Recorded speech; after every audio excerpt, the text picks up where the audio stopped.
Кандидатот за градоначалник на ВМРО ДПМН за општина Штип Илчо Захариев во своето последно обраќање пред изборниот молк, кој почнува од вечерва на полноќ на Штипјани им порача дека сочувствува со нив и жали што буквално во кампањата за вториот изборен круг биле окупирани со над 150 припадници на Министерството за внатрешни работи. А како што рече, Штипи ја изживеа својата катарза. Притисоци, закани, уцени, тортура беше наше секојдневие. Нешто кое мислиме дека одлика на минати времиња и векови. Во 21 век, почитувани мои Штипјани, силата е во вас, во народот, во вашиот глас. Глас за слободарскиот Штип.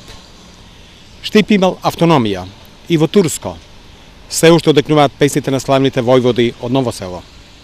Камениот мост сведок на борбата на Штипјани за слобода. Тврдината на Исарот и алејата на нашите великани партизани не заборав, кој постојано не подсетува за непокорот кој живее со векови, тука, покрај водите на реката Отињи Бергалниц. Захариев истакна дека Штипјани го познаваат и тој нив ги познава. Порача да ги доврши заедно со граѓаните на Штип започнатите проекти и дела.